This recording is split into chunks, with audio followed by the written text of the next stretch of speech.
Today's topic we have placenta. It is a feto-maternal organ which is temporary only present during the time of pregnancy in the females. So placenta is a circular disc. एक circular disc shape में होता है placenta जो uterine wall के साथ में attach होता है and it develops from the fetal surface जो कि chorion frondosum है और maternal surface develop होता है decidual basalis से. ये part होते हैं embryology के अंदर आप पढ़ेंगे तो फीटल सरफेस और मैटरनल सरफेस इनसे फॉर्म होते हैं. तो diameter of the placenta almost 15 to 20 centimetre 3 centimetre thick होता है और इसका वज़न होता है 500 ग्राम यानी कि ऑलमोस्ट आधा किलो. So it has two surface. यहाँ पे दो सरफेस है प्लाजेंटा की, एक फीटल सरफेस है एक मैटरनल सरफेस. फीटल सरफेस मतलब जो फीटस की तरफ है और मैटरनल सरफेस मतलब जो मदर की यूट्राइन से अटैच है. तो fetal surface is usually smooth and glistening amnion with umbilical cord जिसके अंदर अम्बेलिकल कोड अटैच होता है. और maternal surface is rough and spongy और उसका कलर लाइट रेड होता है क्योंकि मैटरनल ब्लड उसमें आके फ्लो होता है. इसलिए maternal side of placenta maternal surface rough होता है क्योंकि वो अटैच होता है यूट्राइन वॉल के साथ में और उसका कलर डल रेड होता है. In maternal surface, it has 15 to 20 convex polygens called the lobules और कोटिलिडोन. कोटिलिडोन प्रेजेंट होते हैं प्लाजेंटा के अंदर जो उसकी फंक्शनल यूनिट होती है. 15 से 20 होते हैं ये इरेगुलर सरफेसेस और हर कोटिलिडोन के अंदर एक स्टेम विलाई प्रेजेंट होता है. 2 से 4 स्टेम विलाई प्रेजेंट होता है. तो यहाँ पे ओवरऑल वॉल्यूम ऑफ ब्लड जो प्लाजेंटा के अंदर सर्कुलेट होता है वो 500 ml है. और नेक्स्ट यहाँ पे functions of placenta which is again very important. So respiration nutrition excretion barrier function endocrine functions immunological function and storage are the main and important function of placenta. तो एक एक करके यहाँ पे हम देख लेंगे. सबसे पहले है रेस्पिरेशन. रेस्पिरेशन जो कि लंग्स फीटस के काम नहीं करते तो फीटस रेस्पिरेशन मतलब एक्सचेंज करता है गैस को ऑक्सीजन को कार्बन डाइऑक्साइड को प्लाजेंटा के मदद से. तो during intrauterine life no pulmonary exchange of gases takes place so the fetus must obtain pulmonary मतलब lungs. So the fetus must obtain oxygen and excrete carbon dioxide through the help of placenta. So the process takes place through diffusion mechanism between placenta and fetus. Diffusion की मदद से ये exchange of gas होता है. Nutrition next. Transfer of nutrition and waste products between the mother and fetus takes place through placenta.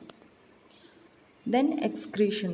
The main substance excreted from the fetus is carbon dioxide, bilirubin and urea and uric acid is also excreted through the placenta. And then next हमारे पास में है यहाँ पे barrier function. Barrier function like placental barrier की तरह काम करता है जहाँ पे जो हार्मफुल सब्सटेंस है नॉक्शियस एजेंट है मैटरनल मदर के ब्लड में उनसे फीटस को प्रिवेंट करता है. नेक्स्ट है endocrine function. Endocrine function to produce steroid and peptide hormones जो प्रेगनेंसी को मेंटेन करके रखते हैं वो भी प्लाजेंटा का फंक्शन है.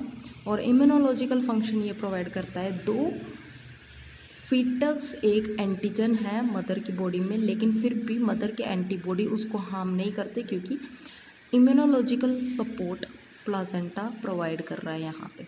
Then again next we have storage. The placenta metabolises glucose. तो ग्लूकोज मेटाबलाइज करके ग्लाइकोजन के फॉर्म में प्लाजेंटा प्रेजेंट रखता है और जब यूटिलाइजेशन के टाइम वो फिर से उसको रिकन्वर्ट करता है ग्लूकोज में. And it also stores iron and fat soluble vitamins. Then next we have structure. What is the structure of placenta. तो प्लाजेंटा मेनली 2 प्लेट से बना है. कोरियोनिक प्लेट जो कि फीटल सरफेस है और बेसल प्लेट जो कि मैटरनल सरफेस है. और बेसल प्लेट के नीचे है डेसिडुअल प्लेट. यहाँ पे ये वाला है कोरियोनिक प्लेट. ये वाला प्लेट जहाँ पे अम्बेलिकल कोड अटैच है ये फीटल सरफेस है. और then next we have is decidual plate. In decidual plate we have basal plate. तो हमारा मेनली बेसल प्लेट होता है और कोरियोनिक प्लेट होता है. तो बेसल प्लेट के नीचे डेसिडुअल प्लेट होता है जिसके अंदर छोटे छोटे फीचर होते हैं और दो फीचर के बीच में एक कोटिलिडोन बन जाता है। तो छोटे छोटे प्रोट्रूडेड एरियाज है जिनको कोटिलिडोन बोलते हैं। उन कोटिलिडोन के अंदर स्टेम विलाइज प्रेजेंट होता है और वो stem villi as a functional unit surface area produce करते हैं कि जो भी ब्लड एक्सचेंज है वो ज़्यादा से ज़्यादा हो और न्यूट्रिशन एक्सचेंज ज़्यादा से ज़्यादा, जो भी फंक्शन हमने यहाँ पे डिस्कस कर लिए हैं ऊपर, उन सबको फैसिलिटेट करता है, उन सबको मदद करता है। तो ये था हमारा स्ट्रक्चर, इसको फिर भी एक बार डिटेल में हम देख लेंगे। तो सबसे पहले कोरियोनिक एंड बेसल प्लेट होता है। Between the two plates lies the intervillous space containing the stem villi with the branches and under the basal plates lies the decidual plate and cotyledons function unit होते हैं उसके, और जिनके अंदर Fisher present होता है डेसिडुअल स्पेस में। उस फिशर के बीच में जो पार्ट है उसको एक कोटिलिडोन बोलते हैं। ऑलमोस्ट 15 से 20, ये सारा मैं आपको बता चुकी हूँ, just in summary I am telling. Okay, again फिर से 15 से 20 कोटिलिडोन प्रेजेंट होते हैं और lobules are present in the placenta.